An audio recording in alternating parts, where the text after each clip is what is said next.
प्रभु यीशु मसीह के सामर्थी नाम में आप सबों को जय मसीह की। आज के मनन का भाग हमने लिया है मत्ती रचित सुसमाचार अध्याय 28 उसकी 19 और 20 आयत लिखा है, इसलिए तुम जाओ और सब जाति के लोगों को चेला बनाओ और उन्हें पिता पुत्र पवित्र आत्मा के नाम से बपतिस्मा दो, और जो बातें मैंने तुम्हें आज्ञा दी हैं मानना सिखाओ, और देखो जगत के अंत तक मैं सदैव तुम्हारे साथ हूं। हम देखते हैं प्रभु यीशु मसीह स्वर्ग जाने से पहले अपने चेलों को इकट्ठा करते हैं और वो उनसे कहते हैं कि स्वर्ग और पृथ्वी का अधिकार मुझे दिया गया है। क्योंकि अधिकार मुझे दिया गया इसलिए मैं तुम्हें भेजता हूं, और तुम जाओ और सारे जगत के लोगों को सुसमाचार सुनाओ। इसलिए तुम जाओ और सारी जाति के लोगों को तुम चेला बनाओ। अजीजों, क्या आप इस बात को जानते हैं कि प्रभु यीशु मसीह ने न केवल हमें सुसमाचार सुनाने के लिए बुलाया, वरन इसलिए भी बुलाया ताकि आप और मैं लोगों को चेले बनाने वाले हों। हमें अधूरे में लोगों को नहीं छोड़ना है, हमें सिर्फ उन्हें चर्च तक लेकर आकर नहीं छोड़ना है, हमें सिर्फ उत्साहित करके नहीं छोड़ना है, लेकिन हमारी प्रार्थना होनी पाए चाहे कि परमेश्वर जिस व्यक्ति ने तुझ पर विश्वास किया वो तेरा चेला बने। आप मुझसे पूछ सकते हैं भाई चेला बनने का मतलब क्या है, चेले की परिभाषा क्या है? और मैं आपसे कहना चाहता हूं चेले की दो परिभाषा है। नंबर एक, जो अपने स्वामी से सीखता है, अ लर्नर, उसे हम चेला कहते हैं, शिष्य कहते हैं।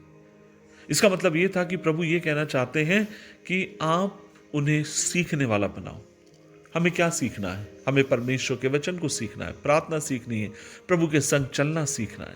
और दूसरी बात, चेले का जो मतलब है अपने स्वामी के समान होते जाना, अपने स्वामी का अनुकरण करना। मैं आपसे कहना चाहता हूं, यदि हम अपने आप को विश्वासी कहते हैं और ये कहते हैं कि मैं प्रभु को जानता हूं, मैं प्रभु पर विश्वास करता हूं, तो मैं आपसे पूछना चाहता हूं तो फिर क्या आप सीखने वाले हैं? जब आप कलीसिया के भीतर जाते हैं, क्या आपने परमेश्वर के वचन पर कान लगाया?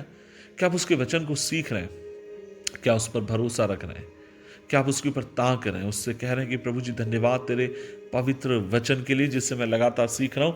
और दूसरी बात, क्या आप अपने गुरु का अनुकरण कर रहे हैं? या आप कहते तो हैं कि यीशु मेरा गुरु है, पर अनुकरण किसी और चीज का कर रहे हैं? मेरे भाई बहनों, मैं आपसे कहना चाहता हूं हमें यीशु के मानित होना है, हमें प्रभु के समान होना है, हमें उसके समान सोचने की जरूरत है, उसके समान हमें होते जाने की जरूरत है। और जब हम हो जाएंगे तब हम उसके चेले कहलाएंगे। सो आज इस सुबह के समय दो विचार आपके साथ छोड़ना चाहता हूं। प्रभु से प्रार्थना करिए कि वो आपको सीखने वाला मन दे, आपको सुनने वाला मन दे। आप जब उसके वचन को पढ़ें, आप सीखें, सुने, और दूसरी और महत्वपूर्ण बात, अपने गुरु का अनुकरण करें, उसके मानित होते जाएं, उसके समान होते जाएं, उसकी एक एक आज्ञाओं को माने, चाहे छोटी हो, चाहे बड़ी हो, चाहे कठिन हो, चाहे सरल हो, हम उसकी आज्ञाओं को माने। और बाइबल कहती है हम उसके चेले बनते जाएं। प्रभु हमारी सहायता करे, प्रभु हमें मदद करे। उसने हमें चेला कर कहा, उसने हमें शिष्य कहा। आइए हम शिष्यत्व में बढ़ते जाएं, ऐसी जिंदगी जिए जिसके द्वारा वो प्रसन्न हो, उसका नाम महिमा पाए। प्रार्थना करें। प्रभु जी, हम धन्यवाद देते हैं इस दिन के लिए।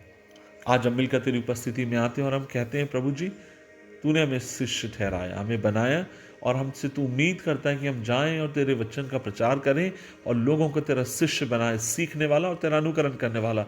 सो होने दे प्रभु जी, हम सब सीखने वाले और तेरा अनुकरण करें, ताकि हमारी जिंदगियों के द्वारा तू महिमा पाए।